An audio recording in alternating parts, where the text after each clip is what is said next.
तो फ्रेंड्स, आपने पेशेंट्स के मुंह से बोलते सुना होगा, हमने भी सुना है, हमारे पास पेशेंट्स आते हैं कि हमें साइनस हो गया।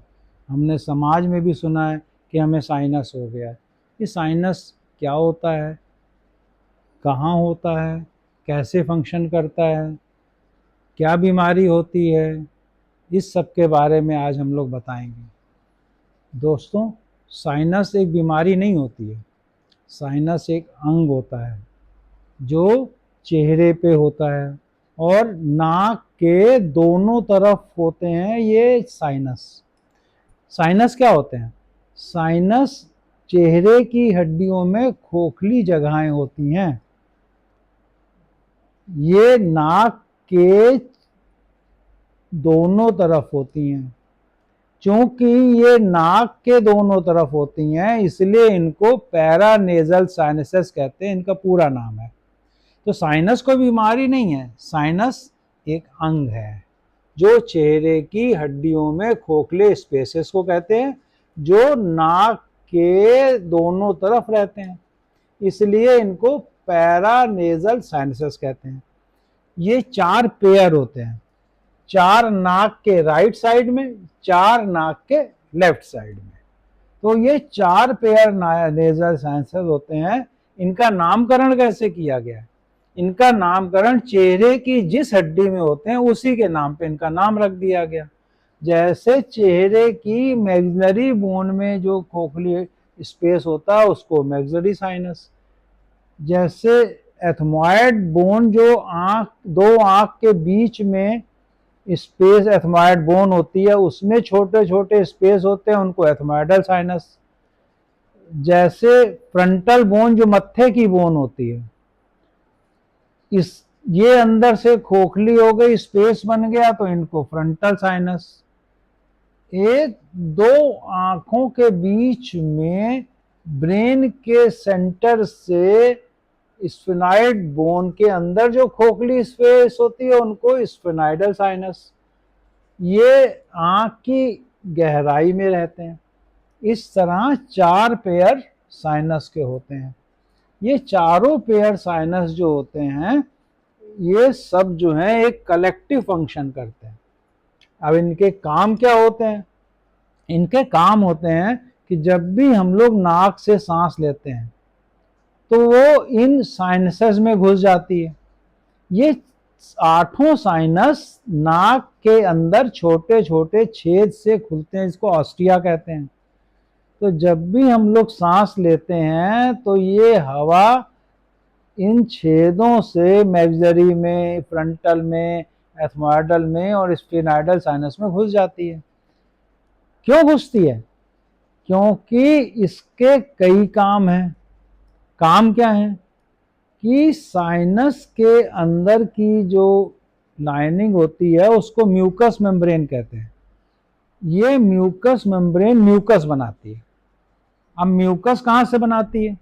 इसके अंदर छोटी छोटी गॉबलेट सेल्स होती हैं जो म्यूकस बनाती हैं, और इसके अंदर कॉलमनर रेस्पिरेटरी एपिथेलियम होती है जिसमें सिलिया यानी धागे होते हैं। ये धागे हमेशा मूव करते रहते हैं और इसका डायरेक्शन साइनस के छेद की तरफ होता है। तो जब भी एयर इसमें जाती है तो एयर जो इसमें गई तो इससे क्या हो गया, चेहरा जो है हल्का हो गया, और इसके अंदर जो ड्राई एयर जाती है वो म्यूकस से वेट हो गई। इसके अंदर जो ठंडी या गर्म हवा जाती है वो भी एयर कंडीशनड हो गई। और क्या करती है, इसके अंदर लाइसोजाइम्स होते हैं। तो जो हवा के बैक्टीरिया वगैरह होते हैं वो लाइसोजाइम उनको मार देते हैं, तो वो हवा साफ हो जाती है। तो इस तरह जितने भी साइनस हैं वो साइनस एयर कंडीशनिंग करते हैं एयर की, और उसकी जो जितने भी इसमें बैक्टीरिया वायरस मर गए लाइसोजाइम्स की वजह से या इम्यूनिटी की वजह से, उनको फ्लश कर देती है, जो कि वहाँ रुक ना पाए।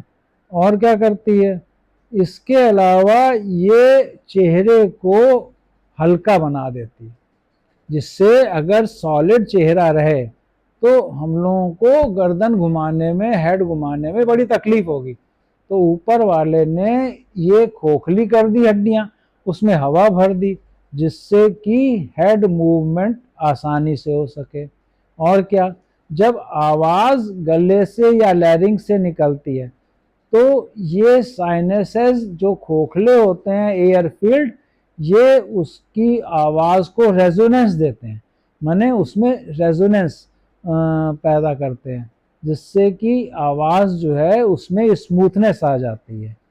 और क्या काम होता है इसका, जब कभी धोखे से एक्सीडेंट होता है तो ये क्रैश जोन सिर की तरह काम करते हैं, यानी कि इंजरी का थोड़ा फोर्स अपने ऊपर ले लेते हैं, जिससे कि हेड में और चेहरे के अंदर जो इम्पोर्टेंट अंग है उनको चोट कम से कम लग पाए। तो इस तरह ये क्रैश जोन की तरह काम करते हैं।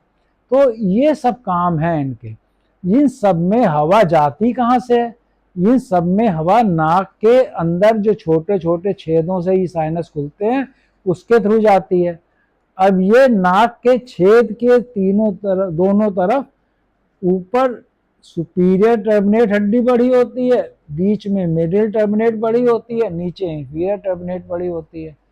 ये भी नाक के स्पेस का साइज बढ़ा देते हैं, नाक का साइज नहीं बढ़ता, उसके अंदर का स्पेस बढ़ जाता है। ये भी म्यूकस मेम्ब्रेन से लाइन होते हैं, इसकी वजह से भी हवा एयर कंडीशनिंग हो जाती है, इसकी वजह से भी हवा वेट हो जाती है अगर सूखी है तो, इसकी वजह से भी कुछ बैक्टीरिया वायरस मर जाते हैं। तो नोज और साइनस मिल के काम करते हैं। अब नोज में हवा जाने के पहले नोज के अगले हिस्से में जो वेस्टिब्यूल होता है उसमें बाल होते हैं, भगवान ने बनाए। अब बाल जो है मैश की तरह काम करते हैं, कुछ ऊपर की तरफ कुछ नीचे की तरफ, तो ये जाली बन जाती है, जिससे कि हवा में डस्ट हो, मोटे पार्टिकल हो, कोयले के या डस्ट के या बैक्टीरिया के, वो इन बालों में मोटे वाले पार्टिकल सारे फंस जाते हैं, जिससे अंदर जो हवा गई वो छन के गई। तो ये बाल जो वेस्टिब्यूल में भगवान ने बनाए हैं वो हवा को छानने का काम करते हैं। इसलिए जब हवा नाक से अंदर गई नोज में और साइनस में तो छन के गई। इस तरह नाक के अंदर साइनस में मोटे पार्टिकल स्मोक के या डस्ट के नहीं पहुंच पाते, तब भी इसको कई प्रॉब्लम्स, जैसे स्मोकिंग जो लोग करते हैं उसका धुआं अक्सर पहुंच ही जाता है, उसके पार्टिकल पहुंच के साइनस को खराब कर देते हैं। और साइनस, मैक्सिलरी साइनस सबसे बड़ा होता है, इसकी कैपेसिटी जो होती है 15 to 20 ml होती है। तो इसमें जो हवा का अमाउंट होता है 15 से 20 ml होता है। और जो फ्रंटल साइनस होता है उसकी कैपेसिटी 4 से 7 ml होती है, यानी छोटा होता है साइज में। एथमॉइडल साइनस छोटी छोटी कैविटीज होती हैं, स्फेनाइडल साइनस सबसे छोटा होता है और सबसे गहराई में रहता है। भगवान ने बड़ी सेफ्टी में बनाया उसको, जिससे कि ब्रेन के चारों तरफ भी हल्का रहे। इस तरह ये साइनस काम करते हैं। ये साइनस जो होते हैं, इसका जो छेद होते हैं सबके, इनको गार्ड करने के लिए भगवान ने एक चौखट बनाई है, जिससे ये बंद ना हो जाए। जो ही अगर बंद होगा धोखे से तो ये साइनस में ना हवा जा पाएगी ना आ पाएगी, तो साइनस में बीमारी हो जाएगी। इसलिए इस चौखट को, जो छेद के चारों तरफ रहते हैं, उसको ऑस्टियोमिएटल कॉम्प्लेक्स कहते हैं। ये ऑस्टियोमिएटल कॉम्प्लेक्स जो होता है इस छेद को बंद नहीं होने देता, जिससे एयर अंदर भी जा सके और बाहर भी आ सके। ये चारों तरफ होते हैं छेद के। तो इस तरह ये ऑस्टियोमेटल कॉम्प्लेक्स काम करते हैं। तो ये जो म्यूकस होता है ये सीलिया के मूवमेंट से नाक में आ जाता है ऑस्टिया से। अब ये म्यूकस दो तरह से होता है, ये नाक के पीछे की ओर कोयना के थ्रू नेजोफेरिंक्स में जाता रहता है धीरे धीरे। लेकिन अगर ज्यादा बन गया इसमें तो वो पीछे ज्यादा टपकने लग जाता है, तो उसको पोस्ट नेजल ड्रिप कहते हैं। और ज्यादा बनता है तो नाक में आगे टपकने लगता है, तो जिसको राइनोरिया कहते हैं, जिसको हमने पिछले वीडियो में बताया। अगर ये छेद किसी वजह से म्यूकस से बंद हो गया तो इसके अंदर बीमारी हो जाती है, म्यूकस जो है भरने लगता है, इसके अंदर इन्फेक्शन होकर पस बन सकता है और मांस बढ़ सकता है। उस बीमारी को जो साइनसेस में होती है वो साइनोसाइटिस कहलाती है। तो असली साइनस का मतलब बीमारी नहीं, जैसा कि लोग यूजुअली कहते हैं हमें साइनस हो गया, वो साइनस नहीं हुआ, उनको साइनोसाइटिस हुई। तो साइनस तो हमारे शरीर का नॉर्मल अंग है, उसमें जो बीमारी होती है वो साइनोसाइटिस होती है। तो जो मरीज कहता है मेरे को साइनस हो गया, उसको वास्तव में साइनोसाइटिस होती है। इस तरह हम लोग अपने नेक्स्ट वीडियो में साइनोसाइटिस के बारे में डिस्कस करेंगे। Thank you.